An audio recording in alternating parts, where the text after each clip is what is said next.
আমাদের একদিনেই মনে হয় 5,000 টাকার জায়গায় 8-9,000 টাকা সেল হয়ে যায়। খুবই ভালো একটা আমরা রেসপন্স পাই। ওই সময়টাতে আসলে 5,000 টাকার গাছ কিনে ফেলা খাস করে এটা কিন্তু আসলে হিউজ একটা ব্যাপার, অনেক এক্সাইটিং তো দূরের কথা, অনেক ভয়ের একটা ব্যাপার। সত্যি কথা বলতে আমি সবসময় চাইতাম শুরু থেকে যে আমি বাসায় বসে কিছু একটা করি। তো তখন আমার প্ল্যানিং কাজ করে যে আমি গাছ নিয়ে কিছু করব, যেহেতু এটা আমার অনেক প্রচন্ড রকমের একটা শখ, ভালো লাগার জায়গা। গাছ নিয়ে যে বিজনেস করা যায় এটা তো আর আগেই বুঝতাম না। তো আমি তখন অনলাইনে দেখলাম কিছু গ্রুপ যে গাছ বিক্রি করে। তো তখন ওখান থেকে একটা অর্ডার 420 টাকার একটা অর্ডার করি।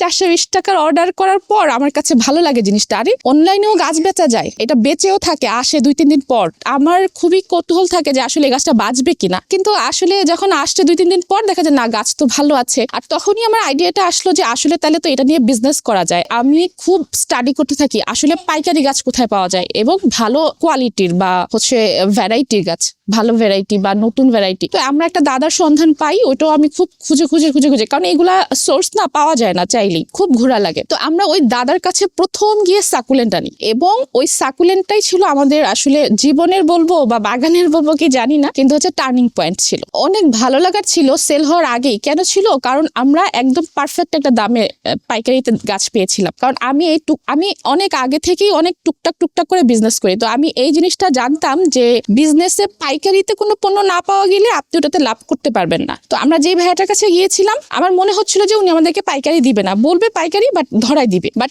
100% উনি আমাদের পাইকারি দিয়েছিল, এই জন্য আমরা লাভ করতে পেরেছিলাম এবং আনার পরে আমি খুব খুশি ছিলাম। আমাদের সবচাইতে বড় অর্ডার ছিল একটা ভাইয়া 16,000 টাকার গাছ নিয়েছিল।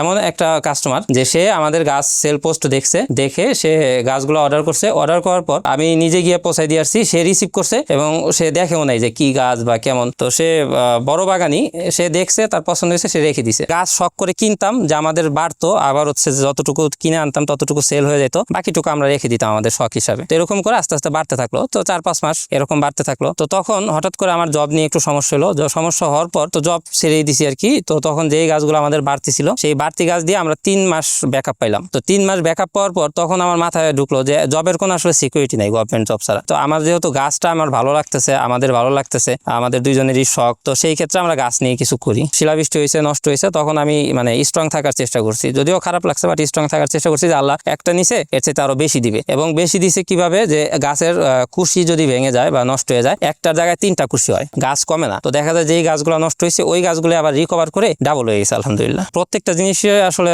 ভালো আর খারাপ দিক আছে। তো ইন্টারনেটের দিকটা ভালো দিকও আছে, খারাপ দিকও আছে। তো ভালো দিকটা চেষ্টা করছি যে ভালো দিকটা নেওয়ার, ভালো দিকটা দেখে আমাদের যে কাজ অথবা আমাদের যে লাইফ স্টাইল, তো ওইভাবে আসলে ইন্টারনেট গেটে দেখছি যে এইগুলাতে কিভাবে আরো বৃদ্ধি করা যায়, কিভাবে আরো কাজ করা যায়। কিছু গাছ ছিল যে আমি প্রথম বছর যখন আনছি, তো তখন চারা করে, তো ওই গাছটা হয় কি গরমে হলুদ কালার হয়ে যায় এবং শীতে আবার সবুজ কালার হয়ে যায়। তো যখন আপনার সবুজ হয়ে যায় তখন আর মানুষ তেমন একটা নেয় না। তো তখন দেখা যায় যে আপনার অনেকগুলা চারা বসাইছি, চারা হয়েছে, কিন্তু ওই কালার চলে যাওয়ার কারণে ওইগুলা কি করবো, ওইগুলা তো আর চলতেছে না, ইভেন ওইগুলা টেক কেয়ারও করতে পারতেছি না আমি। তখন ওইগুলো আমি ফেলে দিতে বলছি আমার বোনকে। তো সেই আমার বোন তখন কি করছে, ওইগুলা না ফেলে ওইগুলা ধরেন যে আপনার মাটিতে লাগায় রাখছে। আমরা তো কোকোপিটে গাছ লাগাই, তো কি করছে ওইগুলা নিয়ে মাটিতে লাগায় রাখছে। তো আমি বলছি শুধু মাটিতে লাগানোর দরকার কি, এখান দিয়ে জায়গা আরো ময়লা হবে, এই গাছ হবে না। তো পরে বৃষ্টির সময় ছিল, তো পরে দেখি যে গাছ হয়ে পুরা জায়গাটা ফ্ল্যাপ হয়ে গেছে এবং এত হয়েছে যে আমরা এই গাছ মানুষকে গিফট দিয়েও শেষ করতে পারি না আলহামদুলিল্লাহ, এত গাছ হয়েছে।